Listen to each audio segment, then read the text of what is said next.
Pessoal, sejam muito bem-vindos a mais um episódio do Maternas. É com muita alegria que a gente abre mais uma vez esse espaço de diálogo, de compartilhar do nosso coração, né, do nosso sentir aqui para vocês. Eu, Lua e Dani. Olá, meninas, sejam bem-vindas.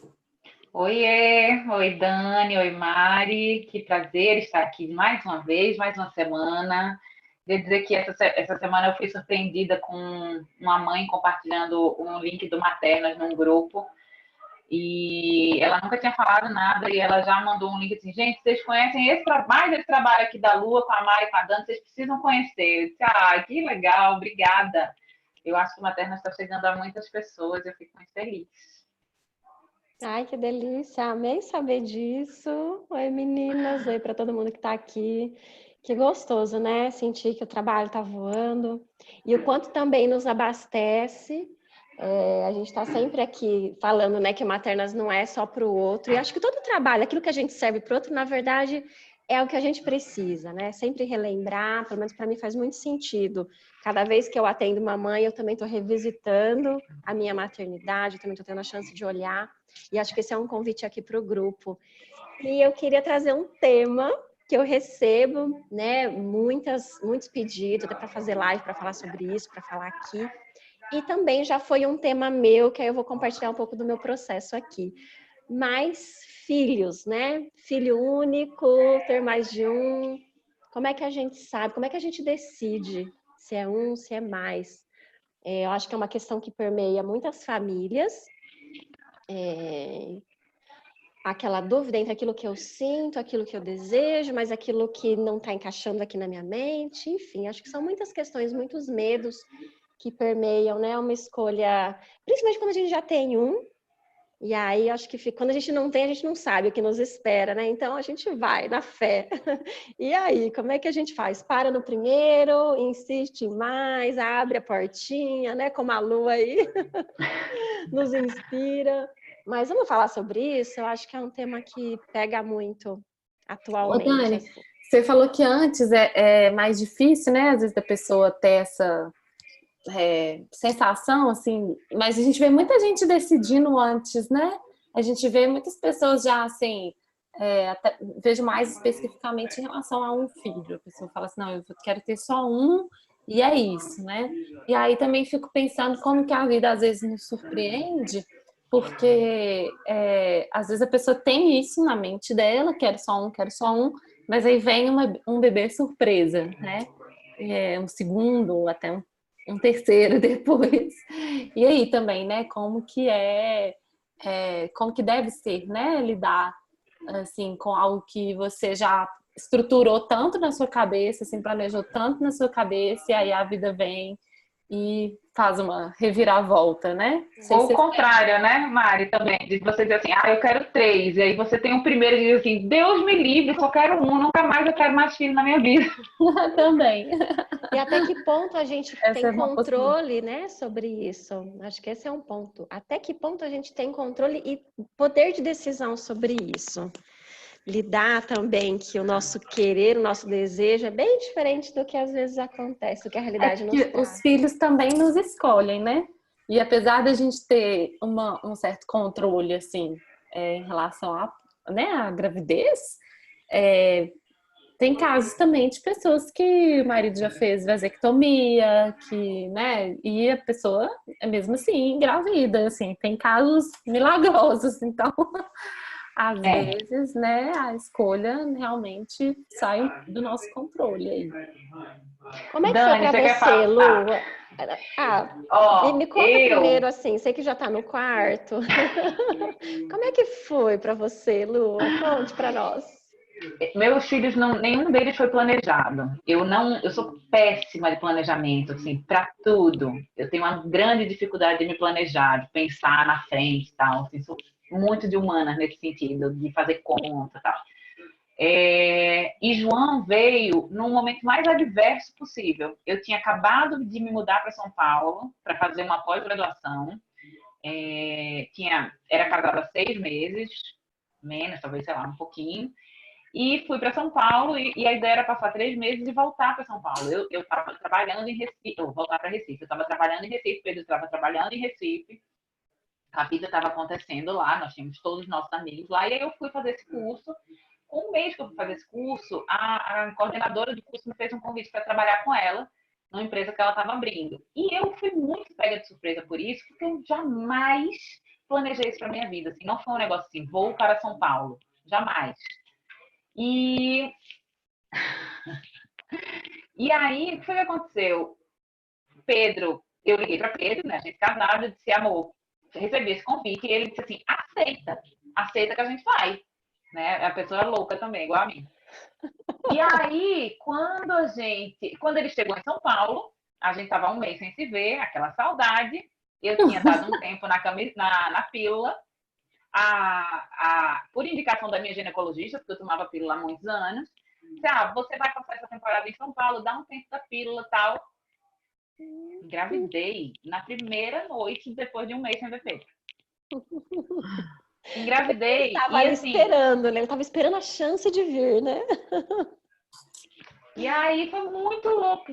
Aí, olha só, eu engravidei em novembro, né? Só descobri em dezembro. Em dezembro, a gente foi para Recife pegar nossa mudança para ir para São Paulo de vez. Quando eu chego em Recife, a cena é de 10 amigas, 5 estão grávidas. E aí a gente tá numa festa de confraternização e tal. Minha menstruação já estava atrasada. E aí eu não falei nada pra ninguém, porque eu tava assim, aquele peito inchado, eu dizia assim, não, vai descer hoje, a minha menstruação vai descer hoje, tá? Não tô sentindo, meu peito tá inchado, vai descer. E aí eu lembro de uma delas dizendo assim, vem Lua, tirar essa foto com a gente. Eu digo, eu não, depois esse negócio pega, não posso engravidar agora não. Já estava. De noite, nesse dia, eu disse, eu acho melhor a gente fazer um teste de gravidez, porque a gente já tá aqui. Se eu estiver grávida, eu já anuncio pessoalmente pra minha mãe que ela vai ter um troço. Então, assim, vamos logo, né, saber desse negócio. Então, assim, zero planejamento, numa situação super delicada, assim, tinha acabado de ser contratada nessa empresa. Tudo errado.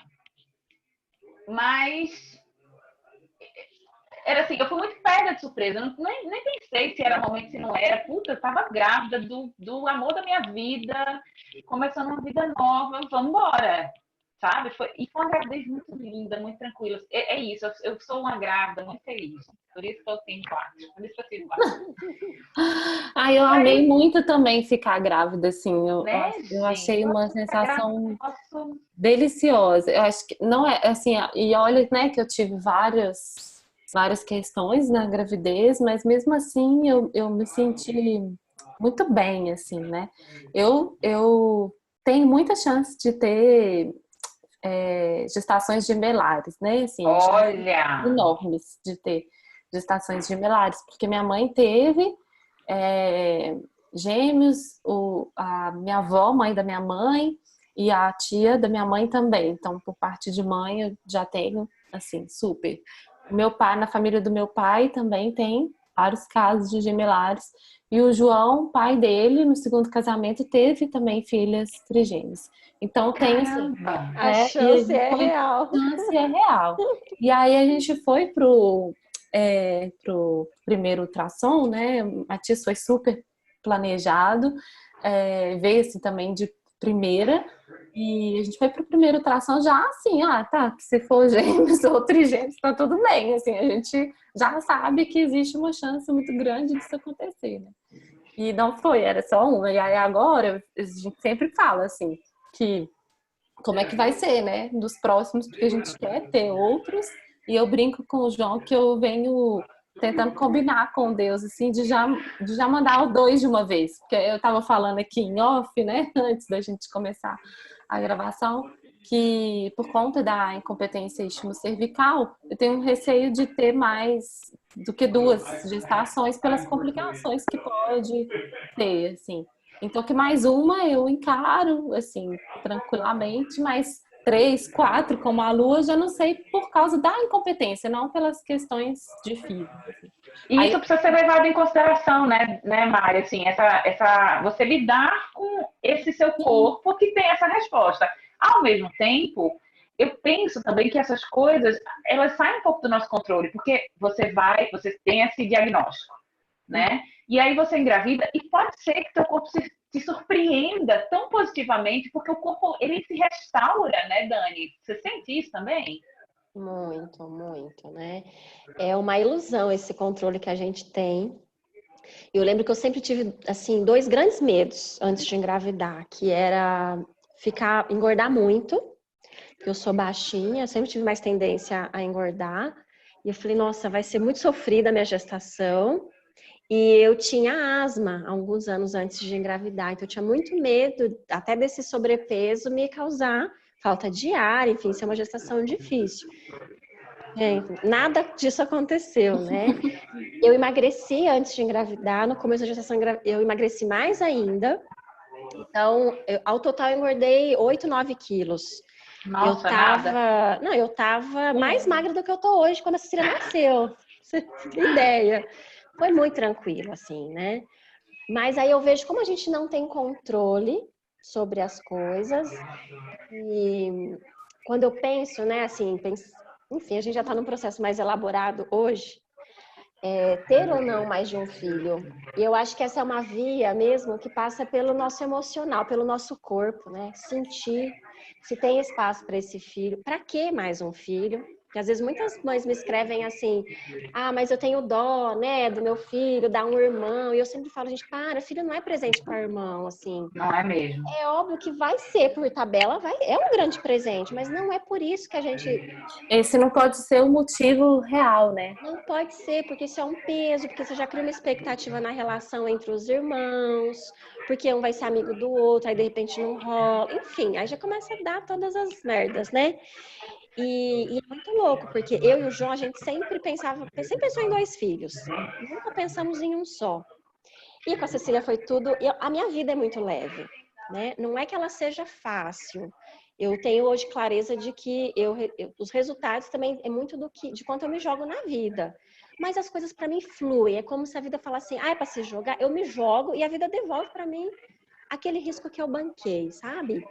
E o ano passado eu engravidei de novo, né? Com a Ceci foi muito engraçado, porque eu tentei 1 ano, não consegui engravidar. Quando eu mudei de vida, pedi demissão e falei, para de controlar, eu queria o seguro-desemprego da empresa, a estabilidade, né? Ai, que louca. Mas a gente faz isso. Eu falei, para de controlar. Eu engravidei. E o ano passado eu falei, ok, vou liberar também. E quando eu engravidei, nunca, gente, eu pensei em perder um bebê. Tem mulher que tem esse medo, que já tem um histórico, né? Eu não tinha histórico de perda gestacional na minha família, não tinha acessado mulheres perto de mim com isso. Depois eu fui percebendo que tinha, na verdade eu não enxerguei isso, né? Mais comum do que a gente imagina. E o ano passado, quando eu engravidei, no primeiro ultrassom, eu vi que a gestação não tinha evoluído e que eu tive uma patologia muito rara, que se chama gestação molar. Então, na placenta, ela se desenvolve um tumor e ela pode se tornar um tumor maligno. Muitas mulheres fazem quimioterapia. Então, quando eu descobri que, assim, ok, além de eu perder o bebê, ainda preciso descobrir se eu tô com câncer, se eu vou ter que fazer quimioterapia, foi muito louco, assim. Foi muito louco. Eu não sabia, assim, qual era a dor. Enfim, foi muito louco o processo. E o que acontece?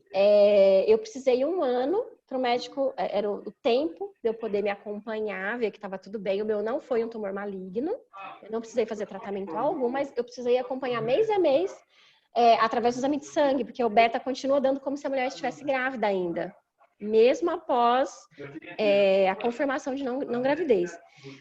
E aí, esse ano, né, então eu e o João, a gente sentou para conversar, porque eu ainda alimentava assim, eu acho que sim. E aí, assim, mudar os planos, né, porque eu sempre pensei em 2, mas quando eu pensava em 2, era aqui comigo. E hoje eu sinto que eu tenho 2, mas um não tá aqui, não rolou, por algum motivo essa criança veio e precisou voltar. E aí a gente desconstruir também, né, as nossas expectativas, os nossos planos, para aquilo que é possível. O quanto eu dou conta de bancar agora, de novo, tentar, e para quê? Eu realmente quero, estou disponível, ou é porque eu estou apegada àquele plano de ter as 2 crianças em casa, ou eu venho de uma família de 4 irmãos, eu me dou muito bem com os meus irmãos, com a minha irmã, assim, é muito gostoso estar em família. Então tem isso também, né, de olhar e falar, eu queria tanto que a Cecília vivesse isso, né, ela vive com os primos, é linda a relação deles, mas em casa ela não tem isso, e não sei se ela vai ter, possivelmente não. Né? Então, também perceber que a gente não tem controle sobre tudo isso. Assim como você não planejou ter os 4, né? A Mari também, no processo dela, tinha uma expectativa, a gestação acabou indo por um outro caminho, que foi do jeito certo, tinha que ser. Eu que sempre tinha certeza que eu ia ter 2 aqui comigo, no fim não rolou, né? Mas eu acho que é olhar, assim, para quê? Para que eu quero um filho? Para que eu quero mais filhos, né? O Dani, isso é tão forte, né? Desculpa falar, Desculpa, Mari. Lu. Não, eu só ia comentar, fechar o que eu estava comentando naquela hora, que e dentro disso que a Dani compartilhou, né, da gente não ter esse controle, e eu fico brincando, assim, falando, né, então vou pedir para o universo mandar 2 de uma vez, porque eu tenho só mais uma gestação, mais 2, aí a conta fecha, né, os 3 que eu queria, a conta fecha, mas é isso, né, apesar dessa brincadeira, a gente não tem controle.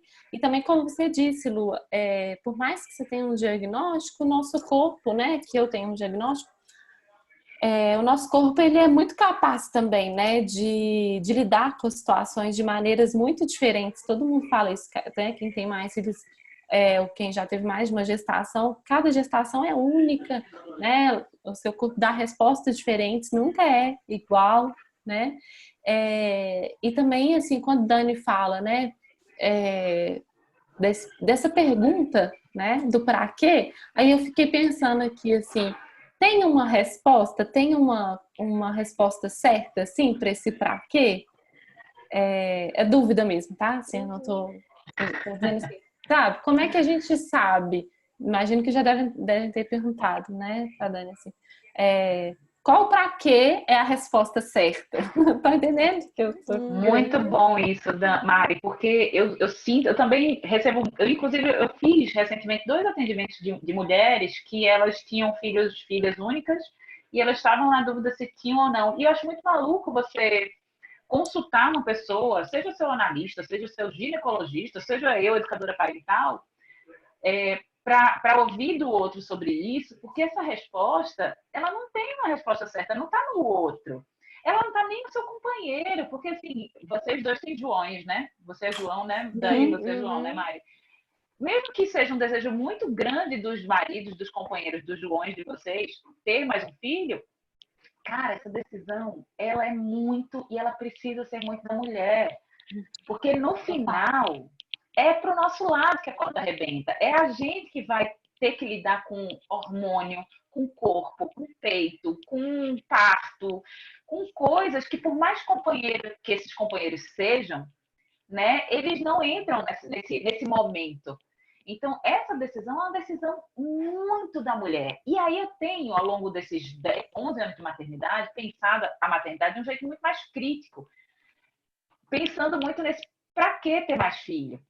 Né? Quando eu penso no para quê, eu sou tomada particularmente por um amor muito, muito grande. E por isso que hoje eu falo bem baixinho, ninguém espalha isso aí, ninguém que está assistindo esse maternidade espalha isso, por favor. Mas eu sou acometida, sim, pelo pensamento de ter um 5º filho. Porque eu sou invadida por um amor muito genuíno. Sabe? Então não é da ordem do racional. Se eu for para a razão, cara, a pessoa não tem nenhum. Não é da razão. E aí eu fico lidando com essa minha emoção, com esse meu sentimento assim, Luanda, calma, já tem 4 para amar, já tem muito amor para dar, vai dar esse amor para esses 4. Mas tem isso, né? Para que não tem essa resposta? A gente tem que fazer essa investigação muito profunda e desconstruir várias coisas, desconstruir essa expectativa que a gente tem de relação com os irmãos, desconstruir essa necessidade de passar adiante a nossa história, né? Você, Dani, com uma relação linda com seus irmãos. Poxa, e a minha filha, não vai ter isso? Cara, não vai ter, tudo bem. Nossa, e você sabe que outro dia minha mãe estava em casa e a gente comentou alguma coisa, né? Eu falei, eu acho que a gente não, né, não vai, mas ainda estava num processo, para mim, bem difícil assumir, assim. Falei, acho que não vai rolar mais. E aí a minha mãe virou e falou assim, ai, Dani, que egoísmo. Que egoísmo, a Cecília sozinha. Nossa, aquilo é a mesma coisa, pegar uma facada. E eu compreendo o olhar dela, né? Não é julgando a minha mãe. Ela tem uma história linda com os 4 filhos. Nós temos uma história linda. Mas, assim, ela tocou em algo que eu também me questionava, né? Assim, nossa, que nunca quis ter uma filha só, né? Mas assim, tá, se é isso que se apresenta agora, e eu acho que é isso, assim, o filho, né? Se a gente tem uma relação, claro que se você tá sozinho, que a escolha é sua. Mas a gente está numa relação, isso precisa ser alinhado com esse parceiro, e essa decisão final, né, como você trouxe, Lua, é nossa, é da mulher. É a nossa vida que está em jogo, literalmente, né? Quando a gente se coloca ali disponível para a vida, a gente se coloca a serviço de gerar uma vida, a gente está colocando a nossa vida em risco. Então, quando a gente se pergunta o para quê, é para a gente perceber se isso é para atender uma necessidade nossa, daquilo eu tenho algo para dar que não está cabendo aqui dentro de mim. Eu preciso passar isso adiante. Ou é para atender uma expectativa da mãe, que espera um outro neto, da sociedade, do próprio filho, né? Enfim, eu acho que é para esse lugar que vai o para quê.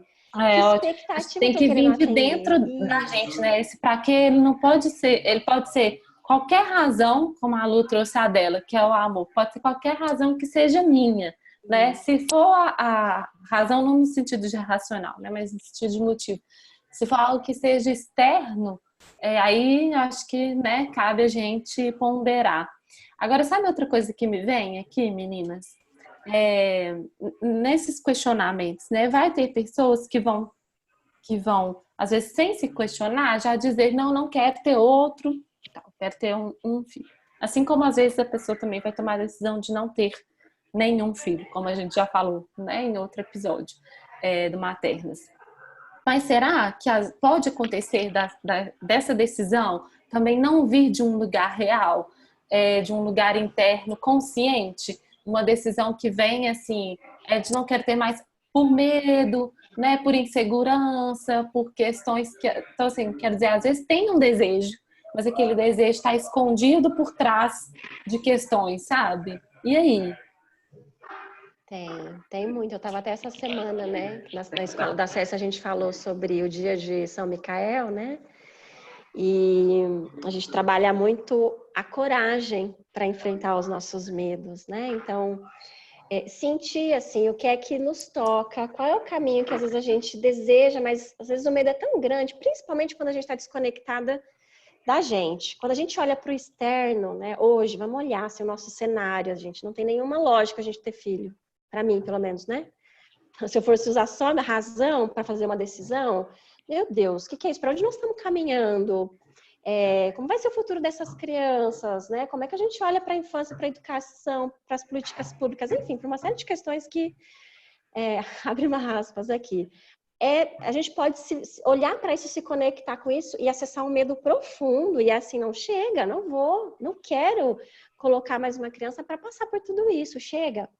E aí, eu acho que essa é uma cilada, né? Porque o convite, eu acho que é olhar pra gente, assim. Porque se fosse por isso, a gente nem estaria aqui. Porque, assim, a cada época foram novos desbravamentos, né? Assim, a gente está vivendo também uma época de desbravamento.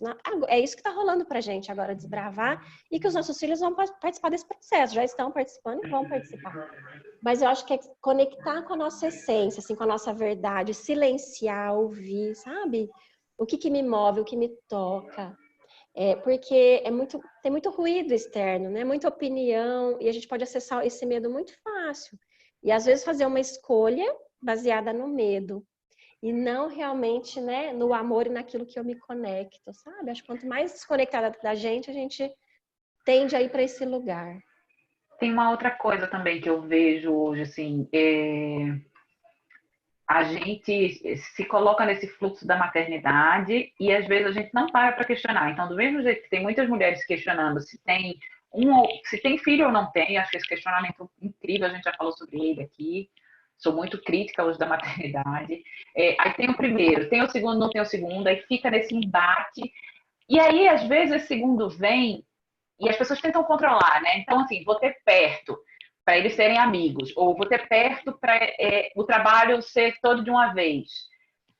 Essa é uma tentativa de controle que leva a gente para um lugar de tanto esvaziamento, porque emocionalmente a gente é drenado por aquela criança, por aquele bebê, pela demanda daquele primeiro filho. Né? Então, esse controle, não, vou ter perto para ter um trabalho só de uma vez. Gente, eu não sei. Ou vou ter longe para também dar né? Que acho que vai também nas duas, né? Essa decisão é o controle, né? E aí, quando você se vê ali com 2 filhos, eu vejo muito isso, assim, a mãe com a mão na cabeça, dizendo assim, o que que eu fiz? Né? O que que eu fiz? Porque realmente não dá para devolver. Não dá para devolver. E aí você lida com as suas fragilidades emocionais. E você tem uma criança ali no meio, uma não, 2 às vezes. Então, essa é uma responsabilidade muito grande. E a gente precisa desmistificar a maternidade nesse sentido, de olhar para essa função como sendo uma função muito pesada. É difícil ser mãe. É difícil ser mãe. É difícil ser mãe de 1, é difícil ser mãe de 2, de 3, de 4. É difícil, gente. Não tem. Quando você falou, Dani, assim, a minha vida é leve, né? Não é fácil, mas é leve. Eu sinto mesmo em relação à minha vida. Mas isso é uma escolha que eu faço todos os dias. Sim. Né? Quando a gente estava aqui antes de começar a gravar, eu estava dizendo, cara, hoje eu comecei, eu abri o olho e eu pensei na quantidade de coisas que eu tinha que fazer e eu fiquei com raiva. E eu tinha certeza que se eu não me conectasse, o primeiro filho que aparecesse na frente ia levar um grito. Porque é isso que a gente faz. Né? A gente repassa aquilo que a gente sente. Então, acordei, respirei, fui fazer minha yoga, minha prática. Porque é isso. Se eu não cuidar, eu enlouqueço. Então, eu tenho sentido muito que a maternidade está indo para um lugar de peso. E é preciso a gente refletir, sim, se a gente quer ter mais filhos. E está tudo bem se a gente não atender essa demanda social. Né? Essa demanda que foi, você tem um casamento tão legal, por que você não tem mais de um filho? Ou você que é uma mãe tão boa desse primeiro filho, por que você não tem mais de um filho? Gente, isso não é receita. Sim. E eu acho que lidar com as nossas frustrações. Porque assim, tá bom. Tive 2, poxa, onde eu tava com a minha cabeça quando eu fiz isso? Beleza, já fez. Agora lida com a frustração, porque não é só o gostoso, também é frustrante ter 2. Só tem um, decidi, não quer ter mais? Então tá, lida com a frustração também, de poderia. Assim, eu acho que às vezes a gente pinta, né? Que a gente tem que estar sempre 100%. Não é isso. Quando a gente fala de leveza e de encarar, é fazer essa escolha, não é nem dia a dia, né, Lu? Acho que é minuto a minuto, né? Assim, Isso que eu ia dizer, assim, que eu sinto que é uma escolha, sabe, diária mesmo, assim, né, diária, mas o tempo inteiro durante o dia, assim, né, na forma como a gente olha e, né, e se entrega às situações mesmo.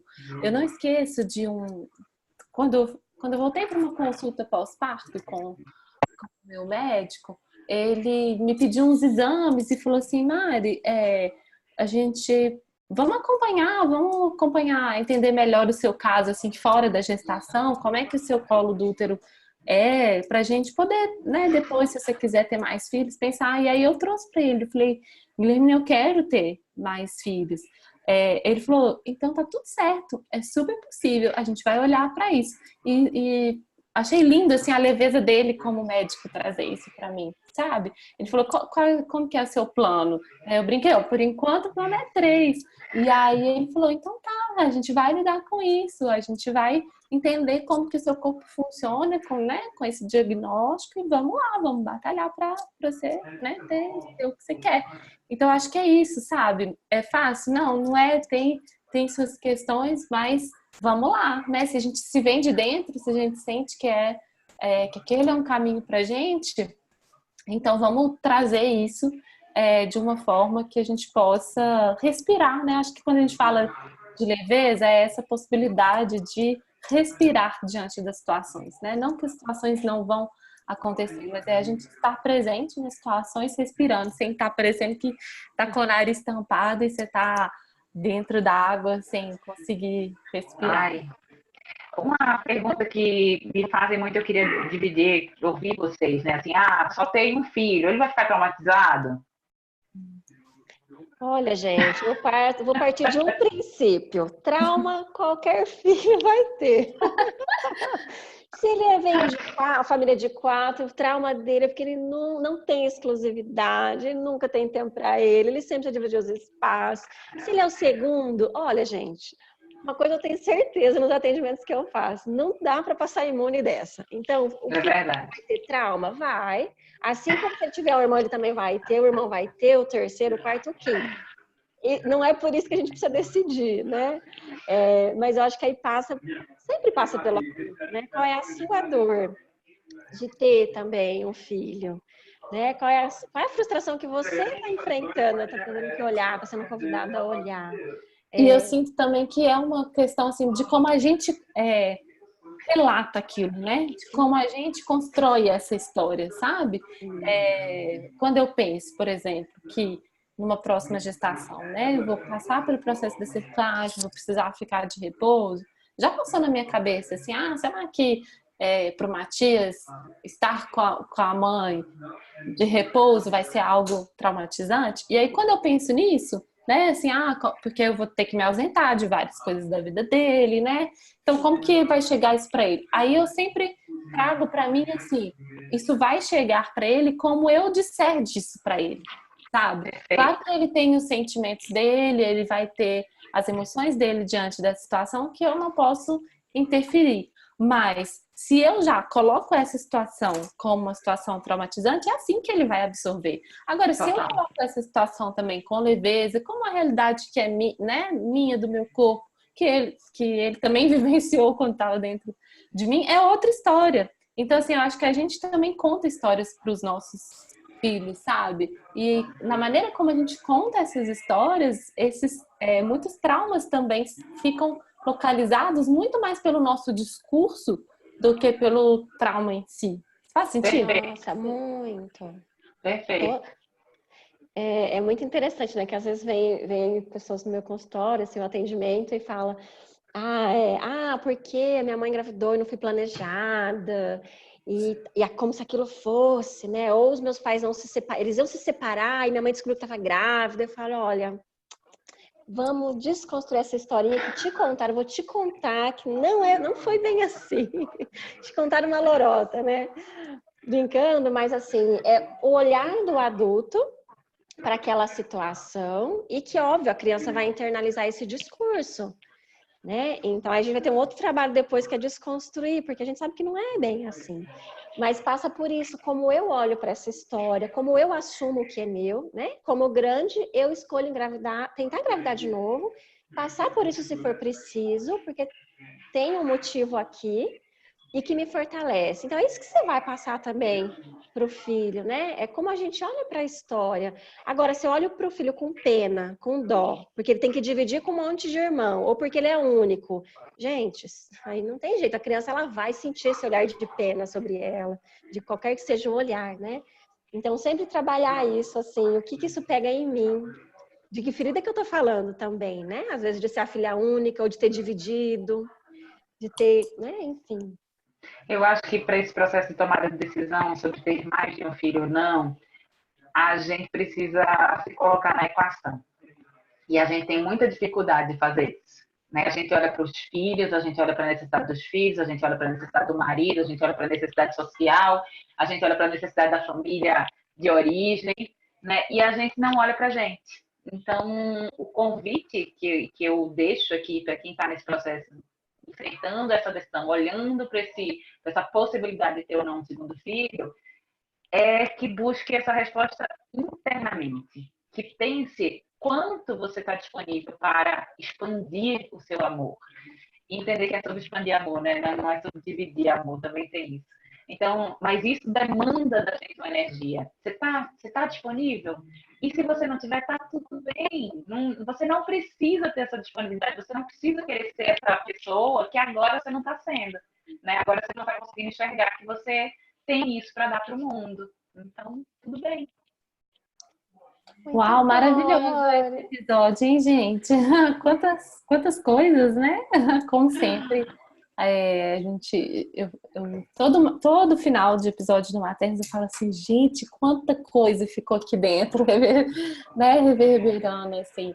E eu espero de coração que para vocês que nos acompanham, que seja assim para vocês também, né? A gente vê muitos retornos, muitas pessoas dizendo o quanto, às vezes assistindo, né, tem tantos insights e sempre tantas coisas relacionadas à sua experiência, né? Então, mais uma vez, agradeço as meninas aí por compartilharem e por trazerem tantas novas possibilidades, assim, de sentir e de pensar para dentro do meu coração. Obrigada mesmo, meninas. Obrigada, Mari, Lua.